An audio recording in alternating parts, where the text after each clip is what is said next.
আপনার কোম্পানির কাজ কি? আমার কোম্পানির কাজ হচ্ছে ল্যান্ড শেয়ারিং করে আসলে বিল্ডিং তৈরি করা।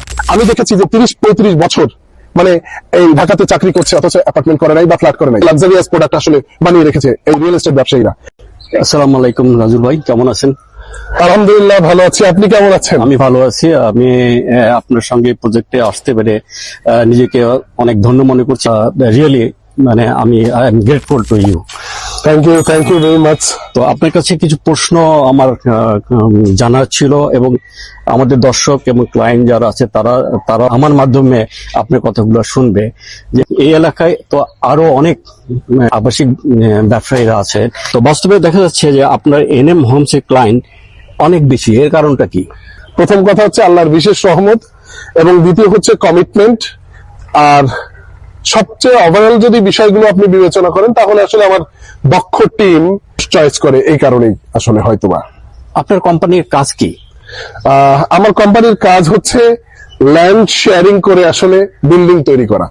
যৌথভাবে আপনারা করে দিচ্ছেন এবং এই সমস্ত লোকদের করে দিচ্ছেন যারা এই ক্রয় ক্ষমতার বাহিরে। জি জি। এখন বাস্তবে এখন মানুষজন যারা আসতেছে, হ্যাঁ, আমি যখন আপনার সাথে জয়েন করলাম, আমি যখন আপনার কাছে আসে দেখলাম যে এই কোম্পানিতে কি করছে তারা, তো আমার কাছে কোনো ডিফারেন্স মনে হয় নাই।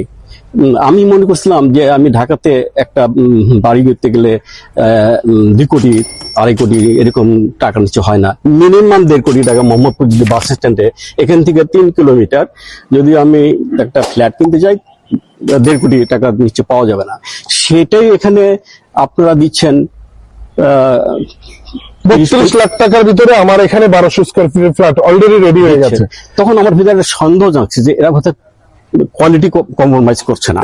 হ্যাঁ, শেলটেক তারা ব্র্যান্ডের জিনিস দিচ্ছে এরা করে, কিন্তু আমি এখানে এসে দেখছি যে এখানকার রড, এখানকার সিমেন্ট, এখানকার ইট, এখানকার বালু সবগুলো মানে ঢাকার বিল্ডিং এর চেয়ে অনেক উন্নত মানের। Thank you. আপনি যে এটা নিজে দেখেছেন বলে আসলে আপনি নিজে দেখেছেন, বুঝেছেন, দ্যাট ইজ আপনি আসলে এটা বুঝতে পেরেছেন যে আসলে যারা আমার দর্শক তারা অনেকেই ভিডিওস দেখে শুধু, এরপরে হচ্ছে এই কাজের গুণগত মান। আমি ভেরি রিসেন্টলি কয়েকটা প্রজেক্টের ভিডিওস আমি আমার পেজে দিয়েছি, তো সেখানে আমি আসলে বারবারই বলতে চেয়েছি যে আসলে কনস্ট্রাকশন খরচ ধানমন্ডিতে যে টাকাটা খরচ হচ্ছে আমার এখানেও সেম টাকাই খরচ হচ্ছে। তাহলে ধানমন্ডি আর আমার এখানে দামটা কেন এত আকাশ পাতাল হয়ে যাচ্ছে? কোনটা আসলে প্রফিটটা আসলে করছে 300 টাইমস অথবা 500 টাইমস আসলে প্রফিট করার কারণেই আসলে এটাকে লাক্সারিয়াস প্রোডাক্ট ওনটা বানিয়ে রেখেছে। যদি আপনি অ্যাকচুয়ালি যদি একটা নির্দিষ্ট যে মণিহারি দ্রব্য যেভাবে যে মার্জিনে আসলে প্রফিটটা করা হয়, রিয়েল এস্টেটে যদি ওই মার্জিনে আসলে প্রফিটটা করা হতো তাহলে এই অ্যাপার্টমেন্ট গুলো এত দাম হতো না। এবং আমি আপনাকে আরেকটু যদি একটু অঙ্ক কষে দেখাই, সেটা হচ্ছে যে আমার এখানে ধরেন 2200 বা 2300 টাকা কনস্ট্রাকশন খরচ যাচ্ছে, ওনারও কিন্তু সেম 2200 বা 2300 টাকায় কনস্ট্রাকশন খরচ হচ্ছে। তাহলে দামটা কেন উনি বেশি লাগছে? কারণ ওনার এমপ্লয়ীদেরকে অনেক হাই স্যালারি দিয়ে রাখছে, ওনার প্রফিট আসলে উনি অনেক 500 টাইমস প্রফিট করছে, ওনার মার্কেটিং। আমার এখানে আসলে কি হচ্ছে, আমি আসলে মধ্যবিত্ত নিম্ন মধ্যবিত্তদেরকে গ্যারান্টি দিতে চাচ্ছি যে আপনার এই খরচগুলো এখানে নাই। কারণ আমি ওইভাবে খরচ বা এক্সপেন্ডিচার করছি না। আমি করছি কি, প্রথমে জমিটা নিচ্ছি, জমি নেওয়ার পরে ওইখানে জমির যে দাম সেটা সবাইকে ডিস্ট্রিবিউশন করে দিচ্ছি সাবকাবলা দলিলের মাধ্যমে। করার পরে হচ্ছে কনস্ট্রাকশন খরচ হচ্ছে যেটা, সেই টাকা ওনরা সবাই মিলে দিচ্ছে। অর্থাৎ এখানে যে কটা ফ্ল্যাট হবে বা অ্যাপার্টমেন্ট হবে সেই অ্যাপার্টমেন্ট অনুযায়ী ওনার যা খরচ হচ্ছে অ্যাকচুয়াল ওই খরচটা উনি দিচ্ছে। তো এইভাবে করলে দেখা যাচ্ছে ওই যে বললাম 2200 বা 2300 টাকা স্কোয়ার ফিটের ভিতরে ফ্ল্যাট রেডি। Very good. আপনার আইডিয়া অত্যন্ত চমৎকার। মধ্যবিত্ত পরিবারের জন্য কিন্তু কেউ ভাবে না। মানে চেয়ারম্যান হিসাবে আপনি সাইন করছেন, তো এক্ষেত্রে আপনি এই যে কাস্টমারের কাছ থেকে বা ক্লায়েন্টদের কাছ থেকে শেয়ারের মূল্যটা কিভাবে নির্ধারণ করেন? ওকে ফাইন, একটা ভালো কোশ্চেন করেছেন। সেটা হচ্ছে যে প্রথমে যে জমিটা নেই, ধরেন এই এলাকাতে এখন জমির দামটা কত, সেই যে দাম, এই দামের উপরে ডিপেন্ড করে আসলে আমরা শেয়ারটা ডিস্ট্রিবিউশন করছি, যাতে কিনা মধ্যবিত্তের একেবারে সহজলভ্য হয় এখানে অ্যাপার্টমেন্ট করা। আমি এটা কেন করছি আপনাকে একটু ডিটেলস বলি। 2019 সালে করোনা আসলো ঢাকাতে। আমি দেখেছি যে 30-35 বছর মানে এই ঢাকাতে চাকরি করছে অথচ অ্যাপার্টমেন্ট করে নাই বা ফ্ল্যাট করে নাই। কেন করে নাই? তার কারণ হচ্ছে যে লাক্সারিয়াস প্রোডাক্ট আসলে বানিয়ে রেখেছে এই রিয়েল এস্টেট ব্যবসায়ীরা।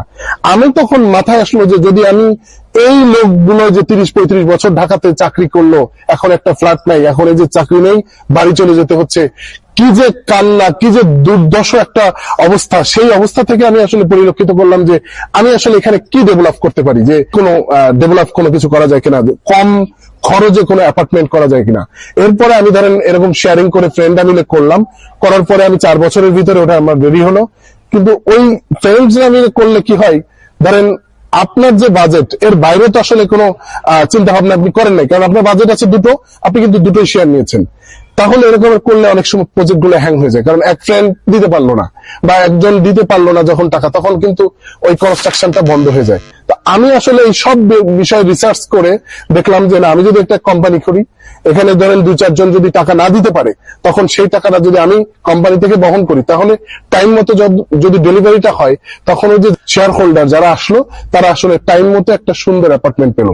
তাতে কি হলো, উনি ওনার যে ডিমান্ডটা বা স্বপ্নটা ছিল, সেই স্বপ্নটা পূরণ হলো কম খরচে। তো এই সব বিষয় আসলে বিবেচনা করে আসলে এটাকে আসলে কোম্পানিতে রূপান্তরিত করে আসলে এটা ডেভেলপ করেছি। এবং আপনি জেনে খুশি হবেন, বর্তমানে আমাদের 18 নম্বর প্রজেক্ট চলছে। আমরা ভেরি সুন ইনশা একটা প্রজেক্ট নিচ্ছি এই হাউজিং এর ভিতরে ইনশাল্লাহ। সেটাতে আপনি তো দেখবেনই যে ইনশাল্লাহ কি